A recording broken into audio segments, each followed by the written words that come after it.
Radio hobbyists like these guys could potentially save our lives in the event of a nuclear attack or any disaster, really.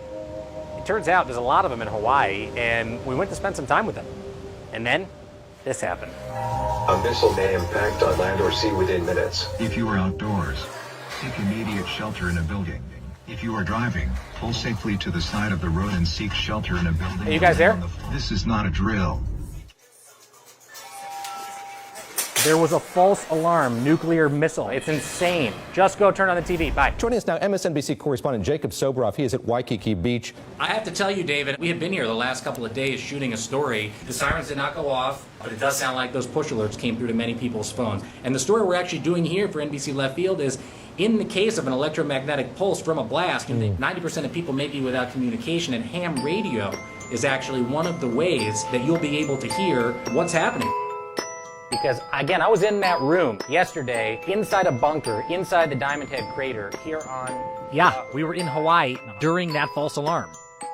So if this, or any big emergency, actually happens, where our cell phones don't work, the internet goes down, and all else fails, these guys are the communication link. And they assist a lot of major groups. Like Hawaii's Department of Emergency Management, which isn't just preparing for natural disasters anymore. We plan all hazards. After the false alarm, Miyagi resigned, but his message remains. Now, this North Korea missile thing is unlikely, but it's an elephant in the room. We can't ignore it. It all goes down in here? It all goes down in here. It's only 20 minutes from the time of launch to impact. So, God forbid the call ever came in that a nuclear missile is heading this way. It's going to come through this phone right here? Yes. Holy mackerel. Yeah. What deja vu, man. For those of us who grew up in the Cold War. You have about a minute or two to authenticate it and make a decision to activate the statewide siren system. Hawaii's been testing this since late last year, and it was last used during the Cold War. The models show maybe 10%, 20% casualties. What about the other 80%? Smartphones and iPads and all that. We have to accept the fact that these might not be working after a disaster. You see good enough in the shadow? Yeah, I can see. Thank you. Okay. Ham radio's capability during an emergency is critical. For anybody listening, this is A6QO, demonstrating amateur radio. And the ultimate irony is, it's the technology that's probably been around the longest. That's it. Okay, thank you very much for the signal report. A6QO clear. Amateur radio works because it's radio to radio, no middleman. Modern day technology is extremely complex, and it has points of failure. If the cell phone tower goes down or just the power goes off, there's no cell phone. K7HO. All I need is a radio, a power source, transmission line up to the antenna, and I'm on the air. While this seems like a kind of antiquated, maybe nerdy thing to do, this is the foundation from which today's communication systems stem. So your cell phone, it's actually got a lot of radios in it. You just can't control them. But the thing is, with these, you can.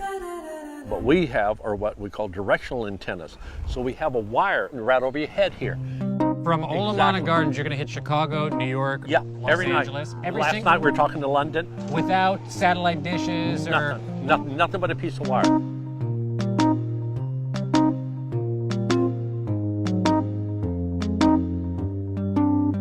Glenn, I gotta show you this. Glenn, show me your hat. My hat? My hat? Tell me if we got the right material here. Oh, there you go. So in the event of an earthquake in Los Angeles, NBC News supplies us with these radios. You take this and we plug it into my computer. Yeah. We program all of our local repeaters. You hit my repeater, you can call California, you can call anywhere in the world. Over a century ago, while radio itself was emerging as a commercial form of communication, ham or amateur radio was emerging as a hobby. Hawaii 6, Victor Foxtrot. Amateur comes from ama, for the love of. We do it for love. We don't get paid anything by anybody. It is total public service. Being a ham operator, you're joining this new extended family. But the FCC licensed us and we have rules. It's not a rubber ducky, motor caravan kind of thing. Interest over the decades hasn't waned. But here's the key.